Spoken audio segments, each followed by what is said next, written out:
Da onde veio essa vontade? O que te fez querer ser lutador? Olha, é uma pergunta bem interessante, porque é o seguinte, tudo foi muito natural para mim, na realidade, né?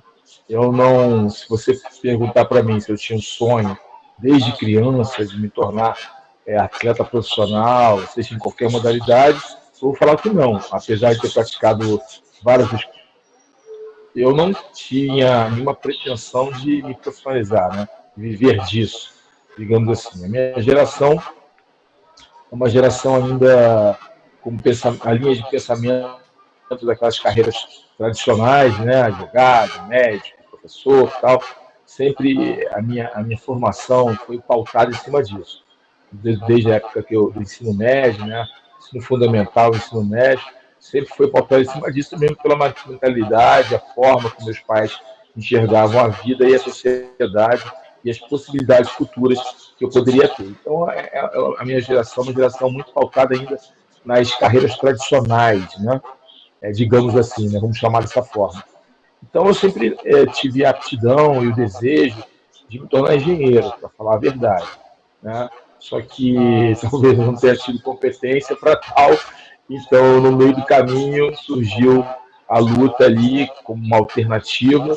Eu praticava luta, né? Praticava o jiu-jitsu, mas como competia até, mas mais como paixão, e não como um meio, eu enxergasse ali uma oportunidade de viver daquilo. Foi tudo muito casual. Como eu não consegui ter êxito na carreira de engenheiro através de, eu não consegui passar no vestibular na época, tal, para uma faculdade pública, eu acabei tendo que trabalhar, fazendo outras atividades, né, buscando outros caminhos, e a luta sempre estava ali do meu lado, mas não como uma opção, como uma primeira opção, né? Eu estou numa geração assim, até hoje, né? Isso a gente vê o plano A, o plano B, o plano C, né? As pessoas sempre criam essa expectativa e criam ali em cima da sua vida, não, tem que ter o plano A, o plano B, o plano C, até uma ideia que as pessoas têm, e hoje nós vemos que isso é uma ideia errada, né? Porque o plano B ele inibe o plano A, né? A gente entendendo hoje um pouco de comportamento humano e desenvolvimento pessoal, a gente entende que o plano B ele inibe o plano A. Quando você só tem o plano A, você geralmente foca somente nele e pode ter alguns problemas no caminho, mas quando o seu foco está ali, aquilo se expande ao ponto de você descobrir alternativas para aquele seu plano A dar certo. Né? Dito isso, então foi uma questão natural. Surgiu uma oportunidade, eu já tinha um certo sucesso no jiu-jitsu esportivo, né? No jiu-jitsu amador, dava aula esporadicamente para custear o meu treino, para não ter que tirar dinheiro, para não ter que pedir dinheiro de papai, para não ter que pedir dinheiro do meu trabalho, o jiu-jitsu dava aula para custear o meu próprio treinamento, né? E eu comecei a obter sucesso, tanto como atleta como professor, né? E isso começou a acender na minha cabeça a possibilidade de viver daquilo, né? E como eu tive alguns insucessos profissionais nas carreiras que eu havia escolhido, aquilo foi começando a crescer no meu coração. Eu já gostava muito daquilo, já tinha uma habilidade natural para aquilo, já tinha uma aptidão natural para aquilo, eu conseguia executar, mesmo não sendo meu foco principal, aquilo com uma certa qualidade, obtinha resultados, estava sempre no pódio das competições, minha turma era uma das mais cheias da academia, eu sempre estava com minhas turmas cheias, as pessoas gostavam da minha forma de dar aula, e isso foi ficando cada vez maior dentro de mim. Quando surgiu a oportunidade de eu ajudar meus companheiros de equipe que já trilhavam o caminho, queriam trilhar o caminho do Vale Tudo, né? Que antes de virar MMA, eu fui como sparring, fui para ajudar. Só que mais uma vez eu tive sucesso, tive aptidão, tive um desenvolvimento muito rápido naquilo. Quando surgiu uma oportunidade, perguntaram, na verdade, o grande mestre João Alberto Barreto, que estava nos ajudando naquela época, o Cássio Grace já estava indo morar em São Paulo, nos Estados Unidos, em Los Angeles.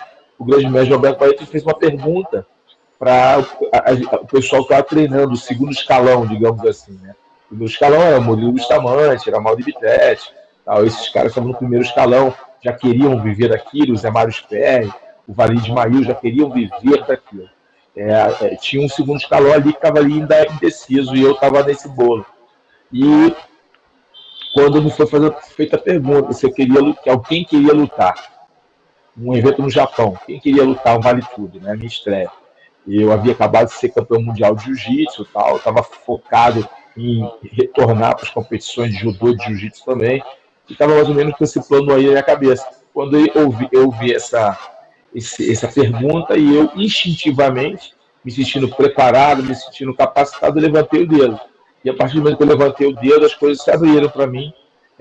O Carson mandou ir para os Estados Unidos, eu fiquei lá com ele um tempo, e estreiei, venci, e aí ganhei um dinheiro que eu não estava realmente acostumado a ganhar. Então, esse foi um fator estimulante, foi uma chave que virou, foi a quantia de dinheiro que eu ganhei em uma luta, né? Mas não é só uma luta, né? Tem todo um treinamento, toda uma dedicação, um investimento, mas na minha cabeça, pô, eu ganhei esse dinheiro aqui em uma luta, pelo amor de Deus, acho que vou para esse caminho aqui. Vou mudar aqui meu planejamento, a minha rota. E acabei que mudei a minha rota muito em relação a isso, porque eu já tinha uma paixão muito grande pela luta, né, pelo que eu fazia ali, pelas horas que eu dedicava aquilo, eu resolvi me dedicar full time. Aí virou meu core business, meu foco total. E quando eu retornei do Japão, né, eu passei um tempo nos Estados Unidos, e você quando vai para fora do Brasil, né, pela primeira vez, na minha primeira vez fora do Brasil, e eu tive a oportunidade de ir para o país, né, que é o berço das artes marciais, o Japão, né, sentir uma cultura da arte marcial, como a arte marcial era respeitada ali, e ao mesmo tempo para os Estados Unidos, que a cultura americana é uma cultura que domina, né, o imaginário da maioria dos países, né, não só dos países aqui na América Latina, mas no mundo inteiro, né, até na Europa, a cultura do American Way of Life, ela vai invadindo a mente e a mentalidade dos jovens, enfim, do imaginário, né? Talvez hoje nem tanto como no passado, mas no passado era muito forte, até o impacto hollywoodiano que tinha na nossa vida e tal. E isso influenciou, obviamente, minha cabeça. Eu comecei a conhecer os Estados Unidos, conhecer pessoas diferentes, idioma diferente, cultura diferente. E quando eu voltei ao Brasil com uma outra cabeça, meses depois, eu falei, cara, eu cheguei para meus pais, falei, muito obrigado por tudo que vocês fizeram por mim. Eu peço desculpa por não ter retornado da forma que eu tinha feito, mas eu estou indo agora para outro caminho, que eu acredito que seja o caminho certo. Eu vou me dedicar agora 100% do meu tempo para as artes marciais, não só como professor, mas também como atleta profissional. E isso foi feito. E eu me dediquei, comecei a obter sucesso, comecei a viajar para vários lugares, comecei a conhecer pessoas diferentes, treinamento diferente, e as coisas começaram a acontecer, patrocinadores, eu comecei a obter patrocinadores de bom nível, comecei a viver do jiu-jitsu mesmo, viver, né, do Vale Tudo mesmo, fui um dos primeiros a isso. Eu posso falar que, sem medo de ser feliz, tirando os Gracie, obviamente, né, pela família, o Valide foi o primeiro, eu e o Vitor Belfort fomos os outros dois, né, ali que vivemos exclusivamente da luta durante um bom período. Eu consegui viver um bom, até parei de dar aula logo depois, parei de dar aula, fiquei completamente voltado àquilo.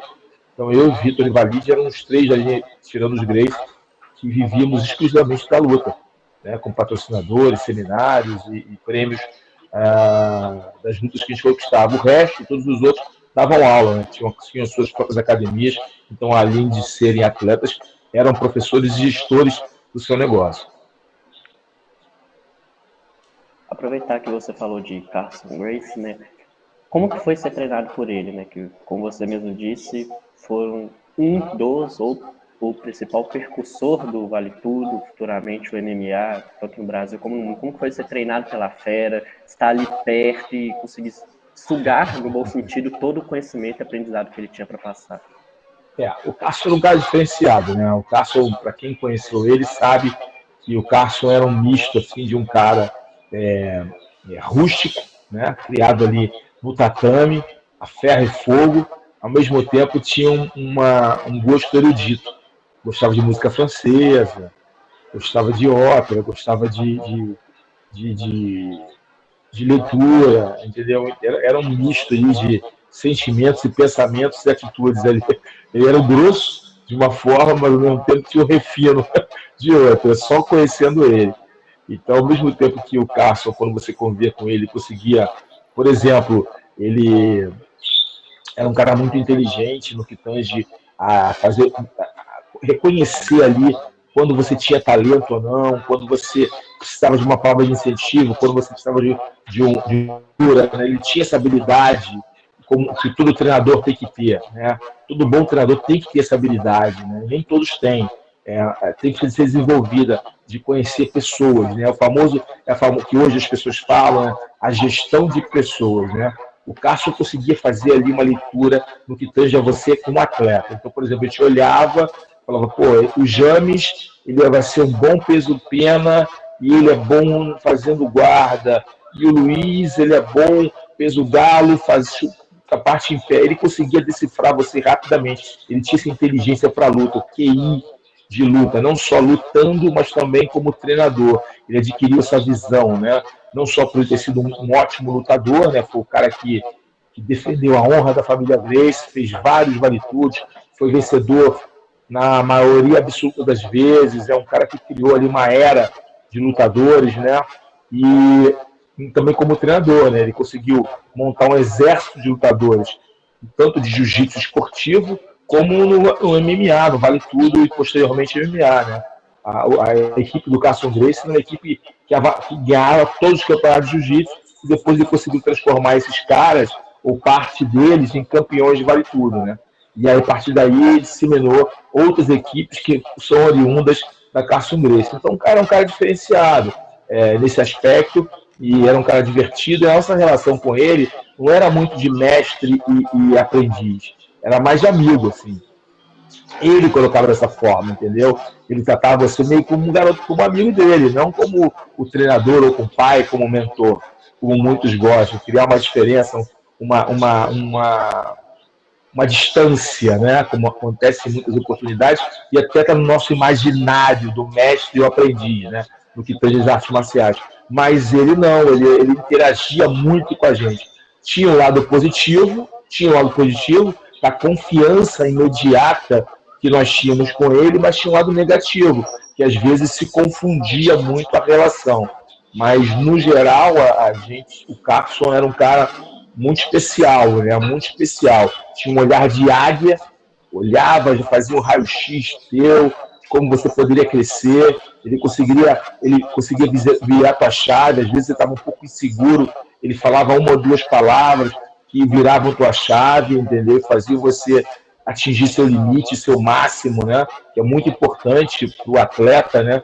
O atleta, ele trabalha com alto rendimento, né? E o alto rendimento é alta performance. Você precisa performar. Não tem meio termo. Não tem essa de, não, mais ou menos. Você tem que performar. Não adianta. Eu sei que, às vezes, as pessoas que não convivem com os atletas de alto nível não entendem muito, mas a alta performance é uma pressão que não é só na questão física, é na questão emocional também. Você tem que obter resultados constantemente. E a gente sabe que o ser humano é falho e nem sempre você vai conseguir obter os resultados que você almeja constantemente. Então a cobrança é muito mais dentro do que fora. Por mais que as pessoas queiram cobrar isso ou aquilo, elas não sabem as batalhas internas que um atleta de alto rendimento tem, principalmente no lutador. A luta é uma modalidade muito especial, seja ela qual for, tá? A modalidade de luta é porque você está confrontando com outro cara com o mesmo pensamento, com a mesma vontade, com o mesmo desejo que você, com as mesmas dores que você. Né? Não é uma equipe de vôlei ou de futebol, nada contra esses esportes, que eu gosto muito, por sinal, mas você pode pedir substituição. Né? Se você não está bem, você fica no banco. Se você não está bem, você não entra. Não. Na luta você tem que ir e tem que trocar pau ali com um cara que também quer a mesma coisa com você. Ele sonha da mesma forma com um pote de ouro no final do túnel. E aí, fazendo um adendo sobre a pergunta do Luiz, o Carson Gracie, você, com a experiência que teve já e continua tendo com a carreira na modalidade, e o treinamento com o Gracie, você consegue talvez dizer o porquê do sucesso da família Gracie? Porque realmente é intrigante como é mundialmente conhecido. Olha, fácil. É uma frase, é um clichê, mas é a pura realidade. Enquanto uns olhavam para a luta, para o MMA, para o jiu-jitsu, para o MMA, como um esporte, eles olhavam como uma filosofia de vida. É mais que uma luta, é uma paixão para os caras, é vida dos caras. eles estão dispostos a morrer por aquilo. É por isso que eles conseguiram transpor o Carson, especificamente, conseguiu trazer essa mentalidade Gracie para o time dele.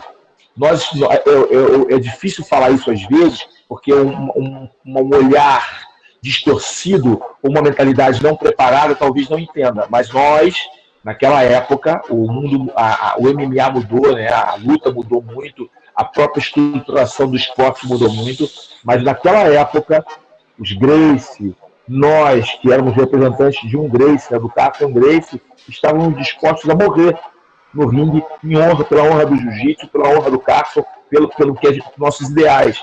Né? Nós estávamos dispostos a morrer pelos nossos ideais. Né? Até Martin Luther King tem uma frase muito próxima a isso. Né?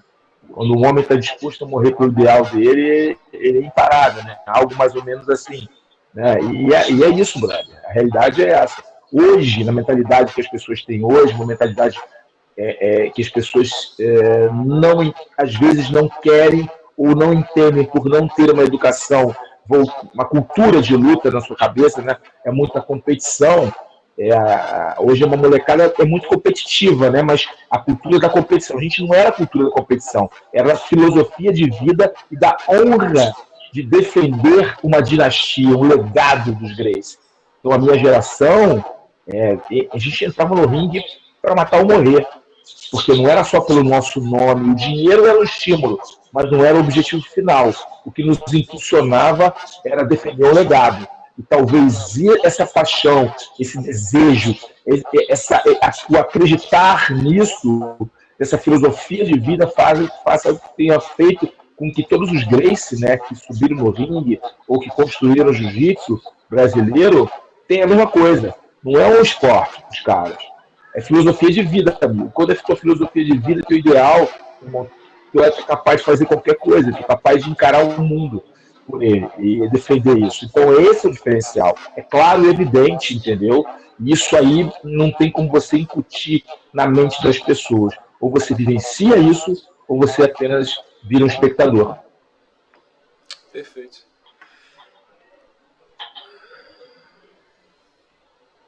O Luiz fez uma pergunta legal aqui, que foram perguntas nossas, muitas do Luiz também, e o pessoal da equipe, que a gente falou, vamos falar com o Carlão e tal, quer mandar? Legal. Vamos mandar então. Aí tem um pessoal que fez as perguntas, essa aqui é do Luiz, né? Se o Luiz quiser fazer mesmo, a parte da quarta pergunta, Luiz, e também a sexta, que você fala. Era ela mesmo que eu ia fazer, eu esqueci de desmutar o microfone.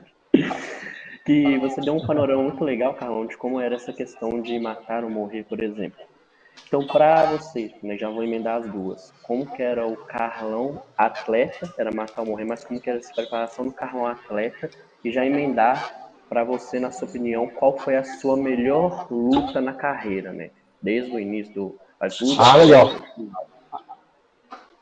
Bom, a minha visão era essa. Quando eu resolvi focar naquilo, eu me dediquei totalmente àquilo, 100% naquilo. Né? E eu queria aprender, absorver conhecimento. Eu tive a sorte do meu time, né, de ter um general como o Carson Gracie. Eu tinha muitos atletas de alto nível, ali com mais gabarito técnico do que eu, com mais experiência do que eu ao meu redor. Então eu pude assimilar muito de cada um com a sua particularidade, cada um com o seu talento específico. Eu pude assimilar muito. Talvez o meu ponto forte, eu não seja tão talentoso como muitos deles, mas talvez o meu ponto forte seja o poder de absorver o conhecimento de cada um e colocar no meu. Acho que o meu ponto forte sempre foi esse, como atleta e como professor. Entender o ponto forte e absorver isso, né? Então, eu aprendi muito com o Murilo Bustamante, com o José Mário Ferri, com o Valide Mail, com o Ricardo Libório, entendeu? São caras que fizeram, Alan Góes, caras que fizeram parte ali, Vitor Belfort, fizeram parte do meu dia a dia. Posteriormente, a entrada do Minotauro, Ricardo Arona, Paulão Filho, que é uma geração que vem logo depois da gente, né? A gente teve muito tempo junto também, mas é uma geração mais nova que vem logo depois. Então, essa geração, eu aprendi muito com todos eles, cresci muito com as vitórias e derrotas deles. Isso foi muito bom para mim, como atleta, posteriormente como treinador, e também como pessoa, como ser humano. Né? Você A arte marcial, não tem aquela história, aquela velha frase que a arte imita a vida. As pessoas falam isso em relação à arte, né, como o teatro, né, como a arte cênica, né? As pessoas usam muito essa frase, mas eu posso levar para uma arte marcial da mesma forma. As artes marciais imitam a vida, porque você trabalha a superação, você trabalha a frustração, porque muitas pessoas hoje não têm. Por isso que eu indico qualquer pai, coloque seu filho nas artes marciais. Se você quer que seu filho tenha disciplina, quer que seu filho aprenda a perder, que é muito importante aprender a perder, mas também aprenda a ganhar, porque quando a gente ganha, a gente fica um pouco soberbo, então você tem que aprender a ganhar também. Se você sabe a conviver com as pessoas, a conviver com o diferente, porque o tatame é um território democrático. Você está ali, você treina com garotos que são ricos, com garotos judeu, que outro é espírita, outro é cristão, e você treina todo mundo ali. Está todo mundo treinando com a mesma vibe, com os mesmos objetivos, que é aprender aquela arte marcial, no caso, o jiu-jitsu. Então, isso faz com que a gente cresça muito, fique muito enriquecido com as culturas diferentes, a forma de enxergar o mundo diferente. E você joga isso para dentro da luta, porque o jiu-jitsu, diferente de outras modalidades, eu também sou graduado em Muay Thai, né? Eu sou clã preto Muay Thai, trajeto preto Muay Thai, mas treinei wrestling durante muitos anos, treinei boxe, treinei judô, faixa roxa de judô, eu fiz outras modalidades de luta. E que eu posso falar sem medo nenhum, sem ofensa nenhuma, pelo contrário, eu sou um apaixonado por artes marciais. Até aquelas que eu não pratiquei, eu assisto como karatê, como outras modalidades, sambo, que é uma luta originária da Rússia, o sandá, que é uma luta originária da China. Eu vejo, assisto, pesquiso, até mesmo porque eu sou comentarista, eu sou um analista de luta, eu preciso ficar antenado do que está acontecendo. Mas eu não faço só por causa do meu trabalho, porque eu gosto mesmo. Se você amanhã, vamos ver a parte de sandá, eu vou lá ver, fico lá vendo, acho maneiro, eu gosto e tal. Enfim, então, o que eu quero dizer é que o jiu-jitsu é uma luta única, porque é uma luta orgânica. O que seria isso, Carlão? É uma luta que ela vai se moldando o tempo todo. O jiu-jitsu de 10 anos atrás era um, o de hoje é outro, porque ele foi se moldando. O jiu-jitsu ele vai se adaptando. Então, por exemplo, alguém me pergunta, poxa, eu sou um cara de 1,60 m, estou pesando 90 quilos. Será que eu consigo treinar jiu-jitsu? Consegue. Ah, eu sou um cara de 2 metros e 100 quilos. Consegue. Ah, eu sou um cara assim, consegue. O jiu-jitsu é uma luta adaptável, é uma luta democrática, porque ela se adapta a você. O Bruce Lee, né, o Jet Kune-Do, ele falava que o lutador tem que ser como água, né, tem que se moldar. Eu uso ali, vou parafrasear ele, que o jiu-jitsu é como água. Ele vai se moldando a você. Às vezes é fluido, às vezes congela, às vezes, entendeu, evapora. E o jiu-jitsu ele vai se moldando. Então, o jiu-jitsu é uma luta completamente moldável. E é uma luta que não é uma luta que fica ali numa caixinha. Por exemplo, se eu for treinar judô, o meu Harai Goshi vai ser Harai Goshi aqui, no Japão, na China, na França. O que vai mudar é a condição atlética de cada um. Então, talvez um cara mais atlético, que conheça mais a técnica, vai conseguir executar o Harai Goshi de uma forma muito mais técnica e fluida. Mas é o mesmo golpe. Você vai olhar, o Carlão deu Harai Goshi, o Luiz deu Harai Goshi, o James deu Harai Goshi. Ok? No jiu-jitsu, não. O jiu-jitsu tem uma mobilidade de trabalhar a mesma posição que eu ensino para 4 alunos, eles vão mudando a posição de acordo com o tipo físico deles. E eu não tenho como falar que é errado. Você dá o básico, obviamente, a base, a raiz, o centro, né, da técnica, e ele vai, a partir dali, a adaptação física dele pode fazer com que uma posição mude. O que acontece com isso? O jiu-jitsu muda toda hora. E hoje, agora, a gente está falando numa academia, alguém está treinando e executando movimentos de forma diferente. Não é errado, não. É porque ele adaptou o corpo dele, a forma dele, a velocidade dele, uma limitação física ou uma habilidade física. E esse dinamismo, essa coisa orgânica do jiu-jitsu é o que faz diferente, é o que faz ele ser uma luta diferenciada. E quando você entende isso, você fica apaixonado. Então, quem pratica jiu-jitsu, entende a essência do jiu-jitsu, se torna um apaixonado pelaquela arte e aí você tem um desenvolvimento não só técnico, mas também humano e pessoal, porque você começa a aprender a questão da superação, de adaptar-se a qualquer momento, a qualquer situação. O cara está montado em você, estrangulando. Se você ficar desesperado, ele vai te finalizar. Então você aprende a controlar a respiração, a controlar a ansiedade e saber buscar defesa, que você aprendeu, buscar brechas ali para se defender. Você toma uma queda no jiu-jitsu, você sabe que tem que se arrumar ali no chão para não ficar numa posição desconfortável, o cara te mobilizar. Então você vai aprendendo situações e você às vezes está superior a um cara, quando você fica muito soberbo, o cara vai te dar um contragolpe, te pega, você, errei. Não, você errou, você acabou ficando dominado pela vaidade de estar numa posição confortável e não desligou o alerta. Você tem que ficar o tempo todo com o alerta. Você aprende para a vida. Quando você vai para um trabalho, você vai para um negócio, vai para um relacionamento, aquilo você parece que você traz aquilo para o seu dia a dia. Isso que eu estou falando não é o Carlão Barreto entusiasta. Não, isso aí você tem testemunhos, provas sociais, de executivos, de empresários, de cozinheiros. Você já viu, por exemplo, o Atala, o Alex Atala, que é um grande cozinheiro, falando do jiu-jitsu? Como ele falou que o jiu-jitsu melhorou ele como cozinheiro, como chefe de cozinha, a visão dele em relação às pessoas, a concentração dele. Eu já vi empresários falando, cara, todo empresário devia fazer jiu-jitsu. Todo empresário faz jiu-jitsu, porque abre sua mente, abre a sua perspectiva em relação ao desconhecido, abre sua perspectiva em relação às dificuldades, aos desafios. Cara, e eu estou falando aqui de algumas pessoas que vêm à minha memória, mas isso é uma pura realidade. O jiu-jitsu é muito diferenciado.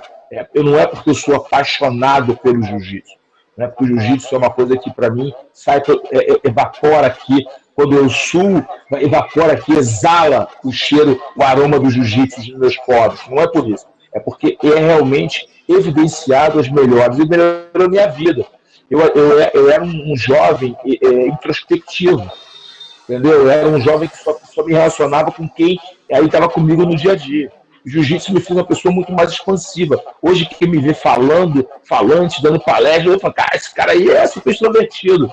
Não era. Foi o jiu-jitsu que me fez ficar assim. Eu precisei me comunicar, eu precisei falar com as pessoas, eu precisei entender as pessoas, eu precisei ler as pessoas para poder aprender mais rápido. Eu precisei me conectar com as pessoas para entender a visão delas sobre o jiu-jitsu. Eu precisei expressar a minha forma de pensar para obter mais patrocinadores. Tudo isso foi o jiu-jitsu que me trouxe. Então eu sou muito grato ao jiu-jitsu e eu sei que o jiu-jitsu é uma arte marcial que pode transformar vidas, desde que você esteja com a mente aberta para absorver esse conhecimento. Perfeito, eu ia fazer uma adenda, mas eu vi que você já respondeu algumas perguntas que a gente faria, por exemplo, o que mudou o jiu-jitsu, né? É que deixar eu falar, aqui eu vou embora. Não, é a melhor coisa. Uma coisa que eu aprendi, né, numa conversa, entrevista, algo assim, é deixa a pessoa falar, que às vezes ela já responde aquilo que você ia fazer, ou então surge algo até melhor. Mas realmente, isso é muito acontece muito do pessoal falar do esporte, e o adendo que eu ia fazer é desses empresários mesmo, que muitos deles, até agora caiu um hype do Zuckerberg também fazer jiu-jitsu, tá fazendo competição com jiu-jitsu. O Zuckerberg, a galera faz faixa azul, por causa de disciplina. E amarradão, e se você for ver ele falando do jiu-jitsu, você vai ver que o cara tá apaixonado pelo jiu-jitsu, apaixonado, tá competindo. O Zuckerberg tá competindo no jiu-jitsu. É o jiu-jitsu brasileiro. Jiu-jitsu brasileiro competindo, tá competindo. E ele tá tão apaixonado ao ponto de entrar naquela paranoia de lutar contra o Elon Musk. Entendeu? Então, pra tu ver a loucura dos caras, como o jiu-jitsu entra na tua corrente sanguínea, você fica apaixonado, entendeu? E outros, cara. Você vê caras aí que trabalham hoje com o desenvolvimento humano, todo mundo praticando jiu-jitsu. Os caras estão vendo jiu-jitsu. Jiu-jitsu é uma ferramenta poderosíssima de desenvolvimento humano. Por isso que eu falo, toda mãe, todo pai tem que colocar o filho no jiu-jitsu. É uma forma de você levar o seu filho a extrair o melhor dele. O melhor dele. Entendeu? E a gente vive num mundo tão controverso, um mundo onde os valores estão invertidos, um mundo onde as pessoas estão brigando por tudo e por nada. né, onde as pessoas são impacientes umas com as outras, um mundo que está ficando mais individualista, né, e mais time A e time B, onde as pessoas não estão conseguindo conviver, ouvir o outro. O jiu-jitsu se obriga a ouvir o outro. O jiu-jitsu se obriga a você entender o outro. E quando você começa, é um território onde você começa a achar que sabe muito, você ganha uma lição de humildade no próximo treino. Eu tenho uma passagem muito interessante, e quando eu estava na faixa marrom, assim, estava voando, né? Voando, competindo, ganhando as coisas, voando. Eu fui dar um treino com faixa preta, que é um cara assim, muito bom da academia, e eu dei um treino bom com ele, e aí eu me senti meio que super-homem, meio poderoso. Sou bom pra caramba. Meio soberbo, né? Aquela coisa soberba. A soberba precede a queda, né? E aí cara, depois fui treinar com um cara, meu irmão, em 10 minutos de treino, para terminar aqui, em 10 minutos, ele me finalizou 8 vezes. É muita coisa, muita coisa. Quase não teve treino, ficou o tempo todo, batendo. E aquilo foi uma lição de humildade para mim, que eu voltei para casa, né, pensando naquilo, nos meus erros técnicos, eu vi, cara, eu errei pouco, mas é que o cara é superior a mim mesmo, ele é melhor do que eu. Então eu tenho que aprender o seguinte, sempre vai ter alguém melhor que você. Pronto, veio uma lição para a vida. Veio uma lição para a vida, sempre vai ter alguém melhor que você. Então baixa a tua bola, seja humilde, faça o seu melhor, entregue com excelência, porém, sempre entenda que tem alguém melhor que você. Aí, fazendo essa finalização dessa parte, você colocaria essa como a principal lição que você teve no esporte? Porque você falou de várias aqui, mas essa é a principal? Não. A lição mais importante assim, que eu aprendi no esporte é que para você virar um verdadeiro faixa preta, você tem que mergulhar, primeira coisa, mergulhar para dentro de você. A transformação não é de fora para dentro, a transformação é de dentro para fora. E quando você vira um faixa preta, quando você entende e descobre que você tem uma mentalidade faixa preta, é quando você está aberto para correção. Foi ali que eu entendi, que quando eu virou essa chave, eu descobri que eu era faixa preta realmente. Mesmo já tendo a faixa preta na cintura já há um tempo, eu falei, cara, agora eu entendi que eu sou faixa preta. Eu tenho que estar aberto, meu coração tem que estar humilde o suficiente, atento o suficiente para entender que o aprendizado é constante, que eu tenho que estar pronto o tempo todo para uma correção, o tempo todo para uma evolução. Quando você entende isso, sua mente se abre para o conhecimento, você entende. O aprendizado é constante. Então não é o fato de eu ter chegado na faixa preta que eu parei de aprender. Pelo contrário, aí que eu vou aprender de uma nova forma, porque a vida é feita de ciclos. Né? E um ciclo menor, um ciclo maior, e aí um ciclo se fecha, o outro se abre, e você vai ter que aprender um ciclo através do outro. E a energia gerada por um ciclo se fechando, se abre outro. E quando você tem essa mentalidade, você entende isso, que o aprendizado é constante. A mente mais forte é aquela que está sempre ávida para aprender. Foi muito legal porque eu fiz um curso do Lyoto Machida, A Mente Inabalável. Não sei se você chegou a ver ele divulgando na rede social. Não vi. Muito legal. Grande Lyoto. Oi? Trabalhei com ele durante um tempo. Então. Aí ele fez esse curso e fala muito da mudança de dentro para fora mesmo. E aí você tem que realmente focar em si para depois você começar a ter outros resultados ou então externar aquilo ali. Primeiro vem de dentro mesmo. Então, muito legal. E toda a base da pirâmide do bom faixa preta, né? Aí quando eu falo faixa preta no sentido amplo da palavra, porque você pode ser um jornalista faixa preta, você pode ser um médico faixa preta, você pode... É a humildade, cara. É a base da pirâmide. Quando você coloca a base da pirâmide, a humildade, todas as outras coisas, determinação, disciplina, perseverança, resiliência, vão se encaixando, mas a base é a humildade. Quando a base não é a humildade, sempre fica uma pirâmide meio torta, uma pirâmide meio libamba, né? Que não tem uma sustentabilidade. Então, quando a base está sólida na humildade, tudo se abre na sua mente, entendeu? Algo que é muito importante a gente levar, né? Eu tenho uma perspectiva de vida que são baseadas em 7 Ds, né? A minha perspectiva de vida nesses anos de aprendizado. O primeiro D é Deus, né? Aí quando eu falo Deus, cada um vai ter uma leitura sobre esse Deus. Seja você cristão, seja você a religião que for, ou quando você não tem religião, se você acredita numa energia cósmica, em relação a isso, eu não entro no juízo de valor. e sim Deus, né? Porque nós somos muito limitados para achar que não existe algo muito maior que a gente.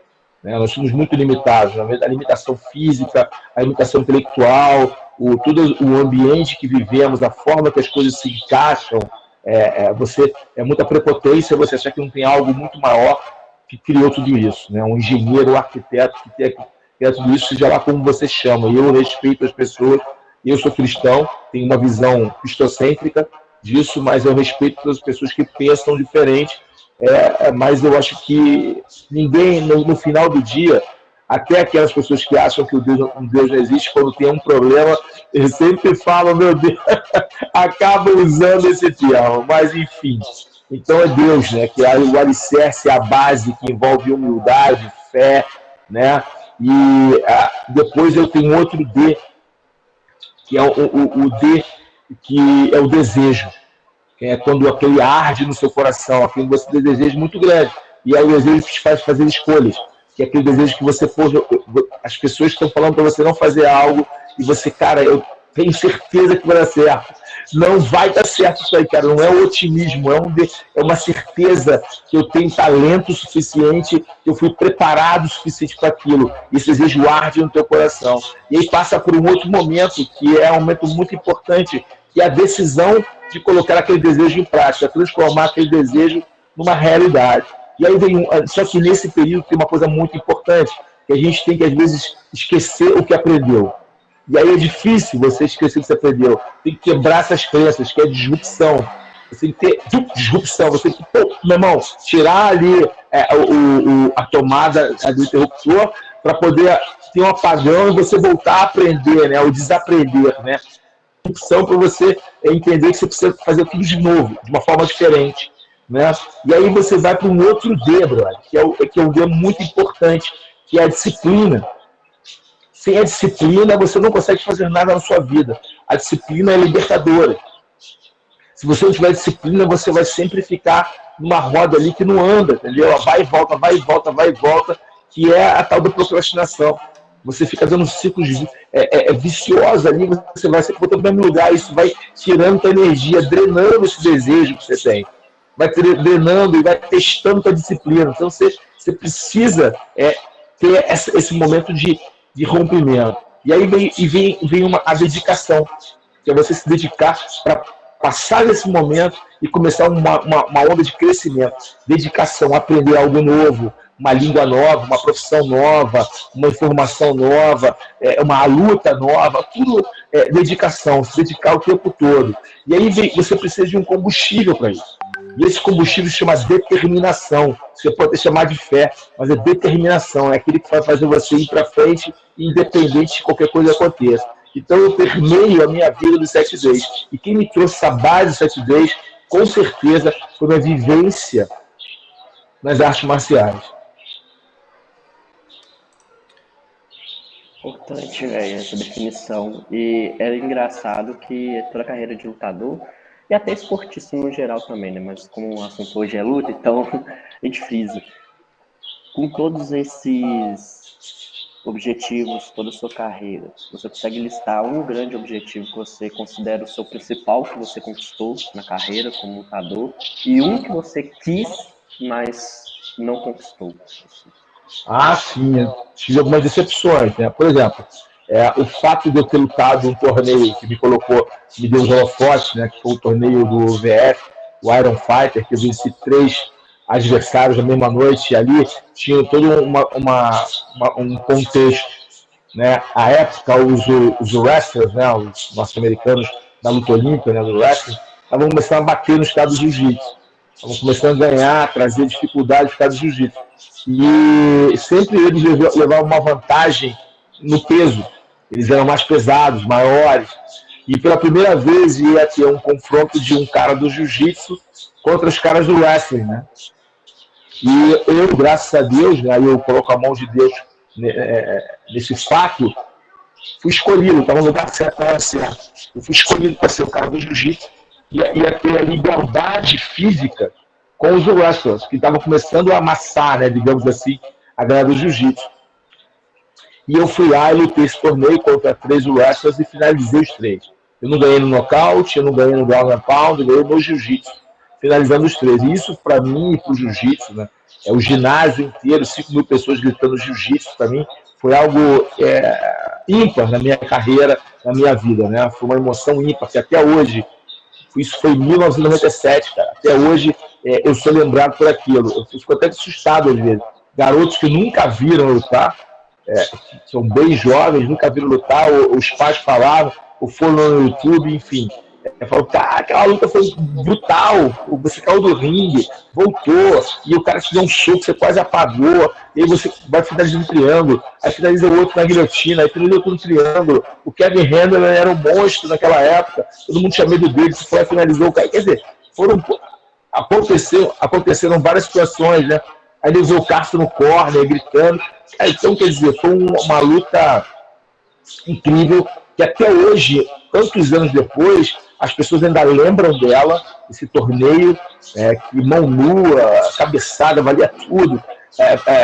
Lembram dela, né? E isso foi muito impactante para minha carreira, e até hoje o aprendizado que eu tive naquele torneio foi muito grande, que eu usei para a minha vida posteriormente aquilo.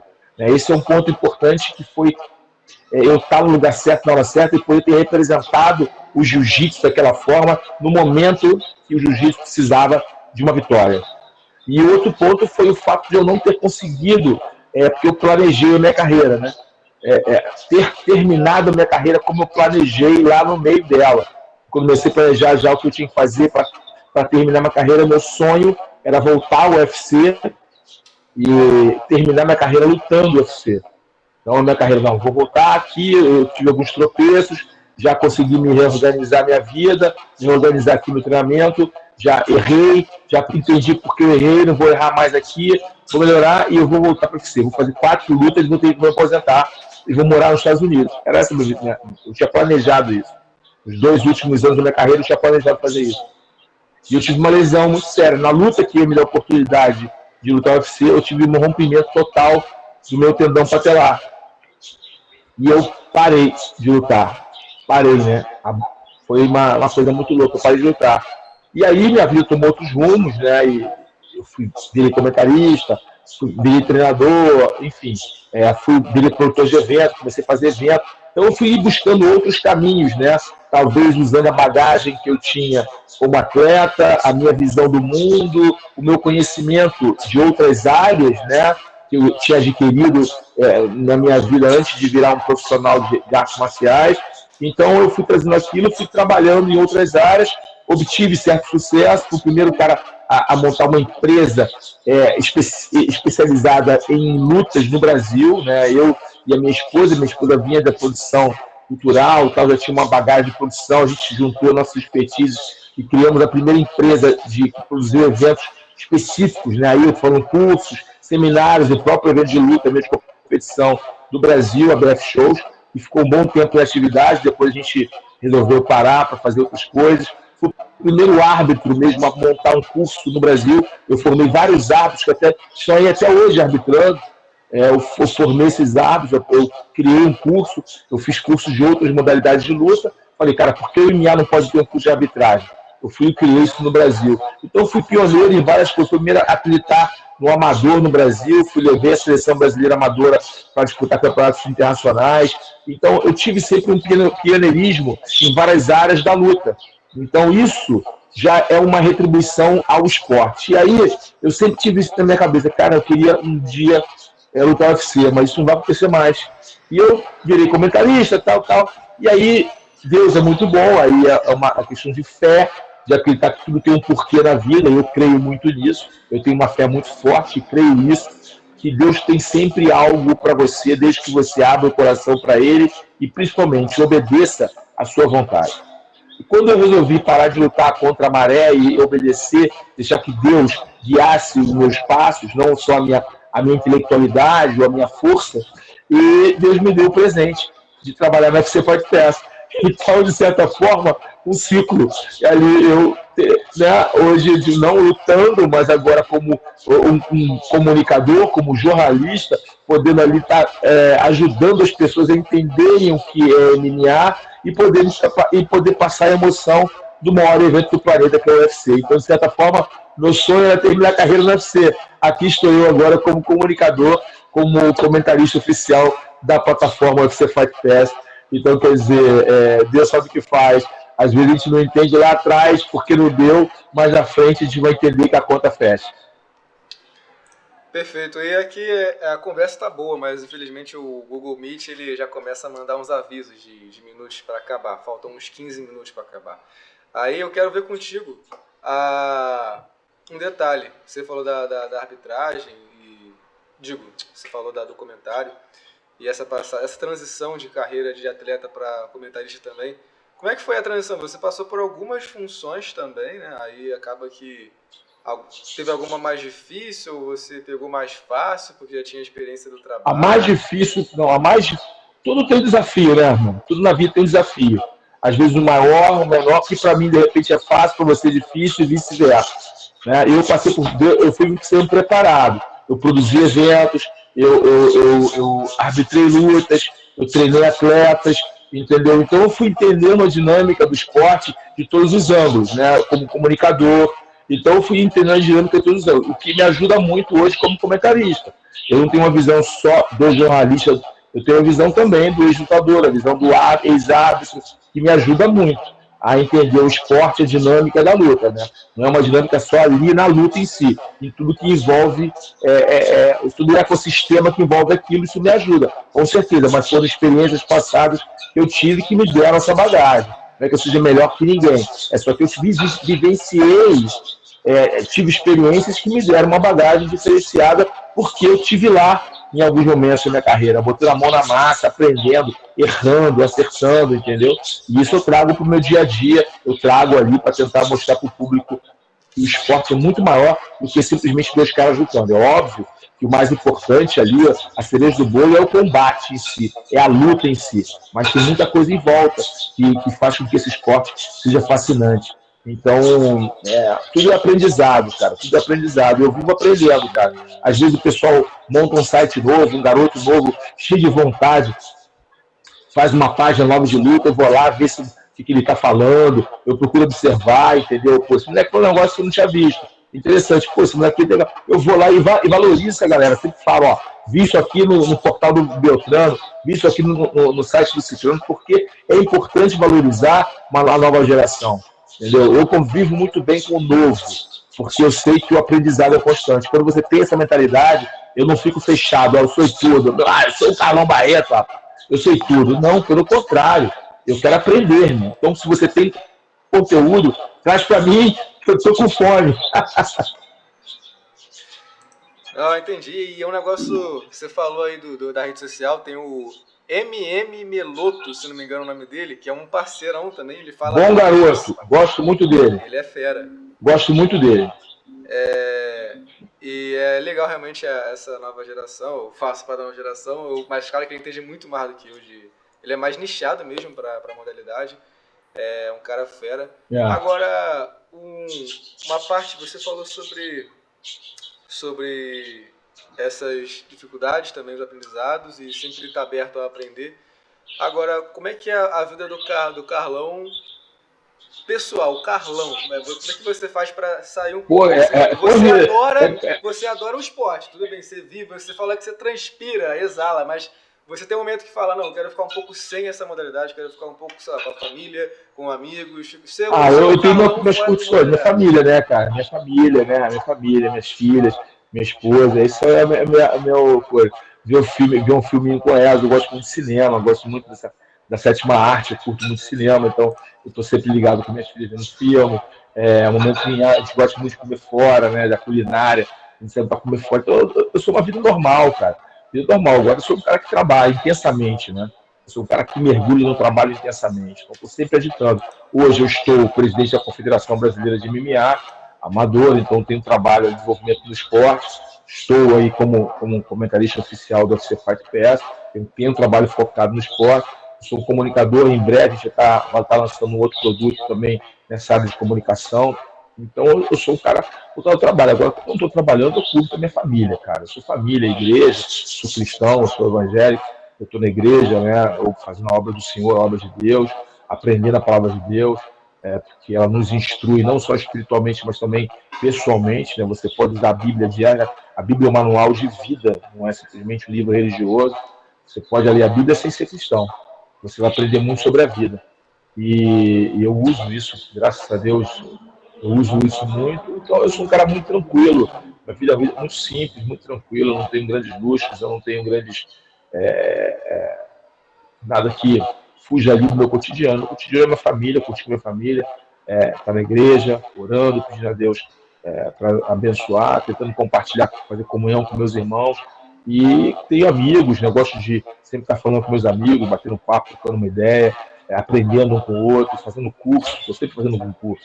Sempre estou fazendo algum curso. Já mesmo que não seja na área de luta, de esporte, fazendo curso de desenvolvimento humano, sempre estou fazendo um curso ou outro, sempre nunca estou parado. Então, a minha vida é essa, aprendizado, compartilhar. Eu gosto de ir para as redes sociais compartilhar, falar um pouco da vida, falar um pouco do meu conhecimento, falar um pouco das minhas experiências, né? Que as artes marciais me trouxeram para que as pessoas possam ter uma vida melhor, um pensamento mais positivista, outro mais otimista.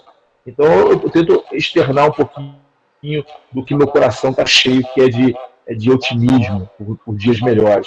Mesmo que as coisas não estejam tão boas, na esfera política, na esfera social, né, que as pessoas estão vivendo um mundo de superficialidade, mas a gente tenta mostrar um pouco de conteúdo, né, um pouco de informação, para que as pessoas possam abrir a mente.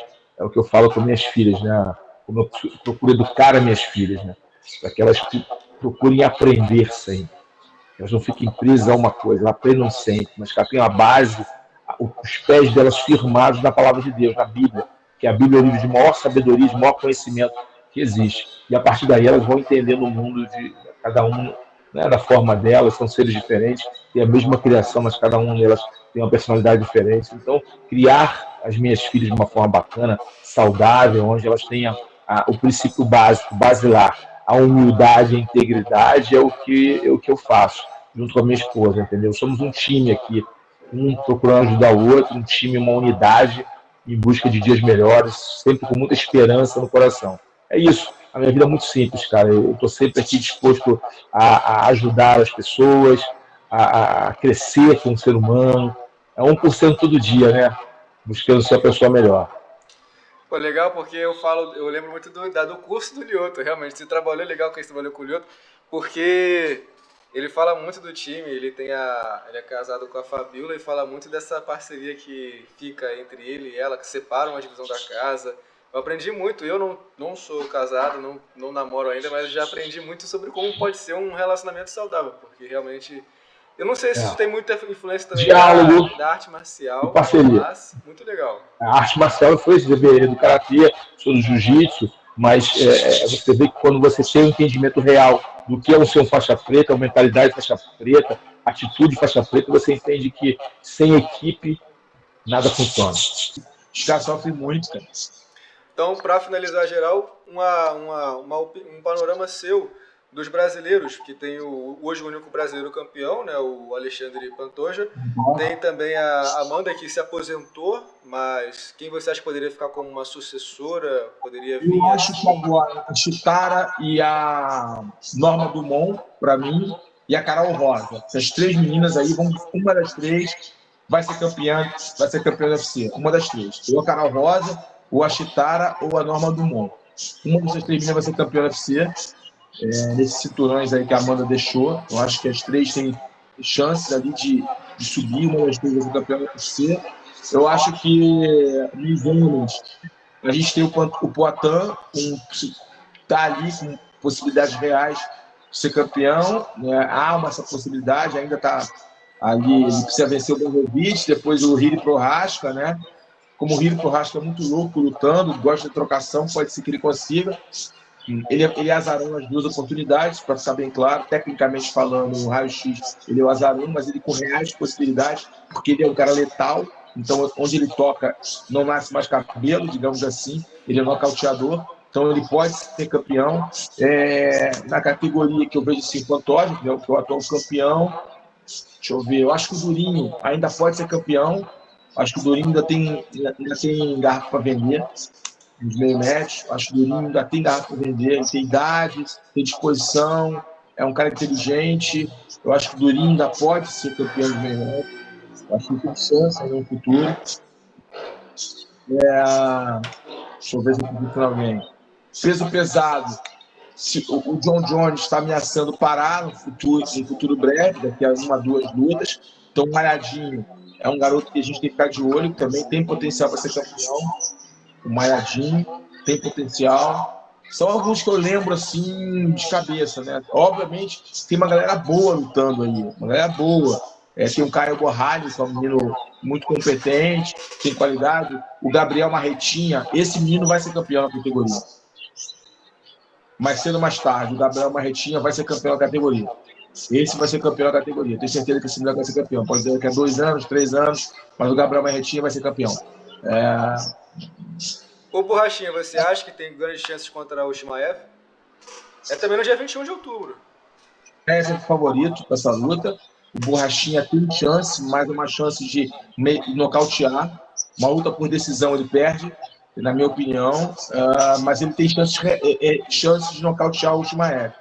O Shimaev já mostrou algumas brechas contra o Durinho.